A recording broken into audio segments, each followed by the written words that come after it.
ஆண்டவராகிய இயேசு கிறிஸ்துவின் நாமத்திற்கு மகிமை உண்டாவதாக. இந்த நல்ல நாளிலே உங்கள் யாவரையும் நான் வாழ்த்துகிறேன். இந்த நாளின் தியானத்திற்கு என்று தெரிந்து கொள்ளப்பட்ட வேத பகுதி 2 பேதுரு 1:19. 2 Peter chapter 1 verse 19. அதிக உறுதியான தீர்க்க தரிசன வசனமும் நமக்கு உண்டு. பொழுது விடிந்து விடிவெள்ளி உங்கள் இருதயங்களில் உதிக்கும் அளவும் இருளுள்ள ஸ்தலத்தில் பிரகாசிக்கிற விளக்கை போன்ற வசனத்தை கவனித்திருப்பது நலமாயிருக்கும். ஆமென். பிரியமானவர்களே, நான் வாசிக்க கேட்ட இந்த வார்த்தைகளிலே இங்கே அப்போஸ்தலனாகிய பேதுரு வசனத்தை குறித்து இந்த இடத்துல நமக்கு ஒரு அருமையான ஒரு காரியத்தை இங்கே சொல்லி கொடுக்குறார். என்ன சொல்கிறாருன்னா, அதிக உறுதியான தீர்க்க தரிசன வசனம் நமக்கு உண்டு. ஆண்டவருடைய வார்த்தைகள் அவைகள் ஆமென்றும் ஆமேனென்றும் இருக்கிறவைகள், ஆவியாயும் ஜீவனுமாயும் இருக்கிறவைகள், அவைகளெல்லாம் தேவ ஆவியினால் எழுதப்பட்டவைகள் என்பதை நாம் அறிந்திருக்கிறோம். அந்த வார்த்தைகள் சாதாரண வார்த்தைகள் அல்ல, அதிக உறுதியான தீர்க்க தரிசன வசனம் என்பதை நாம் அறிந்திருக்கிறோம். அப்படிப்பட்ட வசனம் நமக்கு உண்டு. பொழுது விடிந்து விடிவெள்ளி உங்கள் இருதயங்களில் உதிக்கும் அளவும் அப்படின்னு போட்டிருக்குது. பொழுது விடிந்து விடிவெள்ளி உங்கள் இருதயங்களில் உதிக்கும் அளவும் இருளுள்ள ஸ்தலத்தில் பிரகாசிக்கிற விளக்கை போன்ற வசனத்தை கவனித்திருப்பது நலமாக இருக்கும். இந்த இடத்துல ஆண்டவர் எது வரைக்கும் இந்த வசனத்தை நம்ம கவனித்திருக்கணும் அப்படின்னு சொல்கிறாருன்னா, பொழுது விடிந்து விடிவெள்ளி, அதாவது மார்னிங் ஸ்டார் நம்முடைய இருதயத்தில் உதிக்கும் அளவுனா இயேசு கிறிஸ்துவினுடைய ரகசிய வருகை. இயேசு கிறிஸ்து ரகசிய வருகையில் விடிவெள்ளி நட்சத்திரமாக அவர் வெளிப்பட போகிறார். வெளிப்படுத்தல் 22:16 அவரை குறித்து விடிவெள்ளி நட்சத்திரம் என்று இயேசு கிறிஸ்துவை குறித்து சொல்லப்பட்டிருக்கிறத நாம் அறிந்திருக்கிறோம்.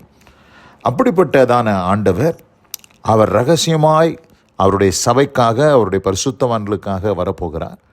அந்த வருகை பரியந்தம் இந்த இருளுள்ள ஸ்தலம், இந்த இருளுள்ள ஸ்தலம் என்று எதை சொல்லுகிறார் என்று சொன்னால், இந்த உலகம் எப்படி இருக்குதுன்னா, முற்றிலும் இருளடைந்து போய் இருக்கிறது.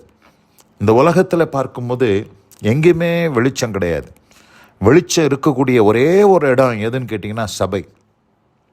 இந்த உலகத்தில் இருக்கக்கூடிய மற்ற வெளிச்சங்கள், அதாவது tube light, halogen bulb, focus lights, இப்படிப்பட்ட வெளிச்சங்களெல்லாம் அது எலக்ட்ரிசிட்டி மூலமாக உண்டாகிற வெளிச்சம். அந்த வெளிச்சத்தை குறித்து இங்கே ஆண்டவர் சொல்லலை. இந்த பூமியில் ஒரு காரிருள், சாத்தானுடைய ஒரு அந்தகாரம், பாவ இருள் இந்த பூமியை சூழ்ந்து கொண்டிருக்கிறது என்பது தான் உண்மை. ஏசாயா தீர்க்க தரிசன புஸ்தகம் 60:2 நான் வாசிக்கிறேன். இதோ இருள் பூமியையும் காரிருள் ஜனங்களையும் மூடும். இங்கே என்ன சொல்லியிருக்கிறாரு? இருள் பூமியையும் காரிருள் ஜனங்களையும் மூடுமா. இந்த பூமி முழுவதும் இருளினால் மூடப்பட்டிருக்கிறது, இருளினால் சூழ்ந்து கொள்ளப்பட்டிருக்கிறது. இப்படிப்பட்ட சூழலிலே நாம் என்ன செய்ய வேண்டும்? இந்த இருளுள்ள ஸ்தலத்தில் நாம் எதை கவனித்து இருக்கணும்னு சொல்கிறாருன்னா, தீர்க்க தரிசனமான வசனங்கள் எப்படி இருக்குதான், இருளுள்ள ஸ்தலத்தில் பிரகாசிக்கிற விளக்கு, lamp. Word of God is a lamp. அந்த லேம்பை, அந்த விளக்கை நம்ம கவனித்திருக்கணும். எது வரைக்கும்? விடிவெள்ளி நட்சத்திரம் உங்கள் இருதயங்களில் உதிக்கும் அளவு, அதாவது இயேசு கிறிஸ்துனுடைய ரகசிய வருகை வந்து இந்த பூமியிலிருந்து பரிசுத்தவான்கள் எடுத்துக்கொள்ளப்பட்டு போகும் வரைக்கும் இந்த வசனத்தை தான் நாம் கவனித்திருக்க வேண்டும் என்று சொல்லுகிறார். ஏனென்று சொன்னால், இந்த பூமி இருளினால் சூழப்பட்டிருக்கிறது, ஜனங்கள் காரிருளினால் சூழப்பட்டிருக்கிறார்கள். இந்த ஸ்தலத்தை தான் ஆண்டவர் இருளுள்ள ஸ்தலம் என்று சொல்லுகிறார். இந்த இருளுள்ள ஸ்தலத்தில் இந்த வசனம் நமக்கு என்ன செய்கிறது என்று நாம் பார்க்கும்போது, இது விளக்கு என்று நாம் பார்த்தோம், லேம்ப் என்று பார்த்தோம். அதை தான் 119 105 நான் வாசிக்கிறேன். Your word is a lamp to my feet and a light to my path. என்ன சொல்கிறாரு? உம்முடைய வசனம் என் கால்களுக்கு தீபமும் என் பாதைக்கு வெளிச்சமுமாய் இருக்கிறது. Light to my path. Your word is a lamp to my feet and a light to my path. இந்த உலகத்தில் காரிருள் நிறைந்து நம்ம ஒரு இருட்டுக்குள்ளே மாட்டிக்கிட்டோன்னா கரண்ட் கட் ஆயிடுச்சு. பார்த்திங்கன்னா முழுமையாக இருள் அடைந்து போய்விட்டது. அப்படிப்பட்ட சூழ்நிலை உடனே நம்ம என்ன தேடுவோம்னா ஒரு டார்ச் லைட் தேடுவோம், இல்லைன்னா ஒரு சின்ன லேம்பை தேடுவோம், எமர்ஜென்சி லேம்ப். அந்த மாதிரி தேடி நம்ம அதை ஆன் பண்ணி அந்த இருட்டுக்குள்ளே வழிகாட்டுவதற்கு அந்த லேம்பை தான் நம்ம பயன்படுத்துவோம், அந்த விளக்கை நம்ம பயன்படுத்துவோம். அதுபோல் இருள் நிறைந்த இந்த பூமியில், காரிருள் நிறைந்த இந்த பூமி இருளுள்ள ஸ்தலம் என்று அங்கே பேதுரு சொல்லுகிறார். சொல்லிட்டு சொல்கிறாரு, அந்த வசனத்தை நம்ம கவனித்திருக்கணும்னு சொல்கிறத நம்ம பார்க்குறோம். பிரியமானவர்களே, இந்த அருமையான இந்த நல்ல நாளில் கூட நீங்கள் ஒருவேளை திசை தெரியாமல், திக்கு தெரியாமல் எத்திசைக்கு போக வேண்டும் என்று ஒருவேளை நீங்கள் குழம்பி போய் இருக்கும் பொழுது, உங்களுக்கு மனுஷர்கள் காட்டுகிற வழி அல்ல, நாம் இந்த உலகத்தில் பல மனிதர்கள் நான் வழிகாட்டுகிறேன் என்று சொல்லி குருடனுக்கு வழிகாட்டினால் எப்படி இருக்குமோ அதுபோல தான் காரியங்கள் காணப்படுகிறது. அப்படி வழிகாட்டும் பொழுது 2 பேருமே போய் குழியில் தான் விழுந்து கிடப்பாங்க.